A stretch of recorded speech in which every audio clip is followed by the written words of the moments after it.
संस्थेमध्ये त्या जेवढ्या जागा रिक्त असतील तेवढ्याच लोकांना सिनियरिटी प्रमाणे आपण पाठवणार का, जेणेकरून आज जर का 10 लोक पाठवले तर 10 लोकांची इंटरव्ह्यू घेतली जाते आणि त्या इंटरव्ह्यू मध्ये जो जास्त पैसा देईल त्या पवित्र पोर्टलच्या त्या विद्यार्थ्याला किंवा त्या शिक्षकाला तिथं नोकरी दिली जाते। टप्प्यावर जात असताना अनेक सन्माननीय सदस्य महोदयांच्या खूप चांगल्या सूचना पण त्या ठिकाणी आलेल्या आहेत।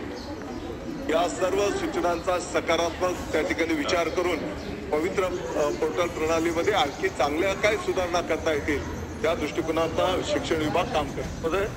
अध्यक्ष महोदय, माझी आपल्या माध्यमातून माननीय मंत्री महोदयांना पहिल्यांदा विनंती आहे। पहिल्यांदा मी आपल्या राज्य सरकारचं मनापासून अभिनंदन करतो की या राज्यामध्ये ज्या होतकरू विद्यार्थ्यांची BEd झालेल्या विद्यार्थ्यांची जी शिक्षण संस्था चालकांकडून लूट होत होती ती बंद करून एक पवित्र पोर्टल चालू केलं। या पवित्र पोर्टलच्या माध्यमातून महाराष्ट्रातला खरा गुणवान विद्यार्थी हा त्या पवित्र पोर्टलच्या माध्यमातून येतो आणि त्या संस्थेवर त्याला पाठवलं जातं जिथं जागा रिक्त असेल। बरं अध्यक्ष महोदय, माझी विनंती आदरणीय शिक्षण मंत्री महोदयांना आहे की आपण जिथे एक जागा रिक्त असेल त्या संस्थेमध्ये आपण 10 लोकांना पाठवतो आणि या 10 लोकांना पाठवल्याच्या नंतर पुन्हा त्या संस्था चालकाला लूट करण्याची संधी आपण उपलब्ध करून दिली आहे। माझी विनंती अध्यक्ष महोदय, माननीय मंत्री महोदयांना आहे की ज्या जागेवर ज्या संस्थेमध्ये त्या जेवढ्या जागा रिक्त असतील तेवढ्याच लोकांना सिनियरिटी प्रमाणे आपण पाठवणार का, जेणेकरून आज जर का 10 लोक पाठवले तर 10 लोकांची इंटरव्ह्यू घेतली जाते आणि त्या इंटरव्ह्यू मध्ये जो जास्त पैसा देईल त्या पवित्र त्या विद्यार्थ्याला किंवा त्या शिक्षकाला तिथं नोकरी दिली जाते। म्हणून माझी जी विनंती माननीय अध्यक्ष महोदय, माननीय मंत्री महोदयांना आहे की आपण जेवढ्या जागा रिक्त असतील तेवढ्याच पवित्र पोर्टल मधून सिलेक्ट झालेल्या विद्यार्थ्याला किंवा त्या शिक्षकाला द्यावं, आपण द्याल का, अशी एक विनंती आपल्या माध्यमातून आहे। मंत्री महोदय। अध्यक्ष महोदय, सन्माननीय सदस्य किशोरप्पांनी जो काही मुद्दा उपस्थित केलेला आहे, शिक्षकांची भरती गुणवत्तापूर्ण झाली पाहिजे आणि पारदर्शक पद्धतीने झाली पाहिजे या भावनेतून पवित्र पोर्टल ही प्रणाली काही वर्षांच्या पासून त्या ठिकाणी प्रगतीपथावर आहे। अतिशय चांगल्या पद्धतीने यापूर्वी 19,000 शिक्षक बांधवांची भरती संपन्न झालेली आहे आणि आता 10,000 शिक्षक बांधवांची भरती प्रगतीपथावर आहे। आपण जर बघितलं असेल तर शासकीय ज्या काही शाळा आहेत त्याच्यामध्ये विना मुलाखत डायरेक्ट अपॉइंटमेंट अशा पद्धतीने पोस्टिंग केली जाते।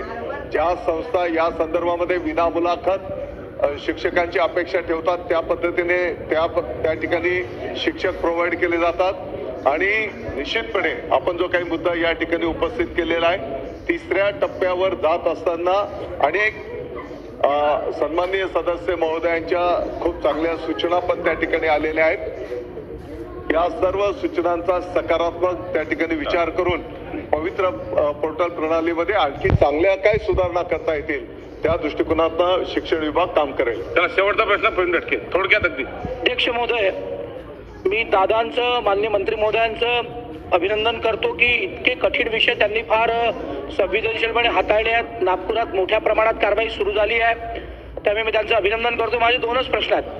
पहिला, हा जो अल्पसंख्याक दर्जा दिलेल्या शाळा आहे तिथे मराठी शिकवण्याकरता शिक्षक नाही, या आयोगाचे अध्यक्ष प्यारे खान यांच्यासोबत आम्ही दौरा केला, पण विषय मराठी शिकवायचा आहे पण त्या शाळेमधल्या कुठल्याही शिक्षकाला मराठी शिकवता येत नाही अशी परिस्थिती आहे। याकरता अल्पसंख्याक आयोग पण प्रयत्न करतोय, पण माझी दादांना विनंती आहे की शिक्षण विभाग अशा अल्पसंख्याक शाळेवर जिथे मराठी विषय आहे तो शिकवण्याचं अनिवार्य आहे पण शिकवता येत नाही तिथे काही व्यवस्था करणार आहे का, अशा शाळांवर ते कारवाई करणार आहेत का, नंबर 1। नंबर 2, दादा पवित्र पोर्टलच्या माध्यमातून 2022च्या यादीतले इंटरव्ह्यू आता सुरू झाले।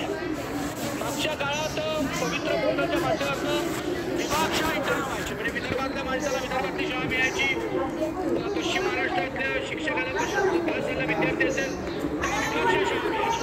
पण या वेळेला पुणे मुंबईतले विद्यार्थी नागपुरात येऊन शाळांमध्ये इंटरव्ह्यू देऊन राहिले आणि त्या विभागातल्या विद्यार्थ्यांवर तसा पवित्र पोर्टलच्या परीक्षा दिल्या त्यांच्यावर अन्याय होता आणि 21 नंतर 22 परीक्षेचे पवित्र पोर्टलचे जे काही याद्या आहेत त्या याद्यानुसार आपण इंटरव्ह्यू घेतो.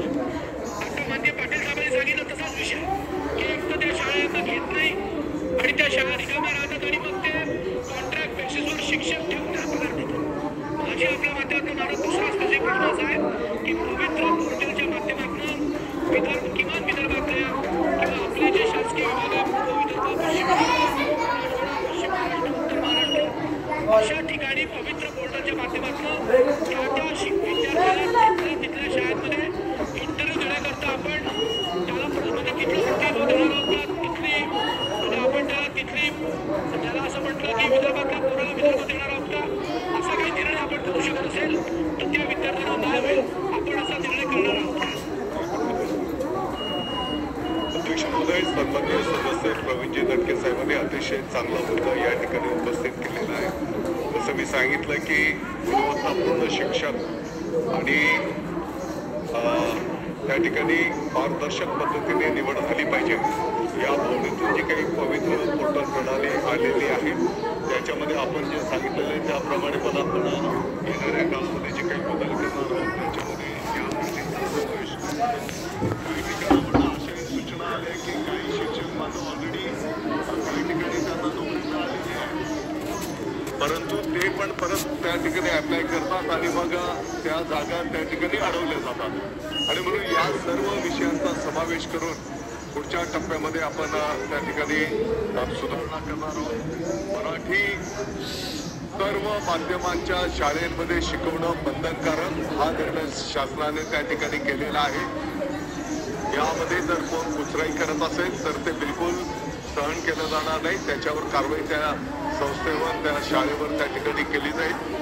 राष्ट्रगीताच्या नंतर राज्यगीत गाणं हे बंधनकारक हे सर्व माध्यमांच्या शाळेमध्ये त्या ठिकाणी करण्यात आलेलं आहे आणि सर्व माध्यमांच्या शाळेमध्ये या सर्व विषयांची प्रभावी अंमलबजावणी झाली पाहिजे. या दृष्टिकोनातून आपण सर्वजण त्या ठिकाणी प्रयत्न करू.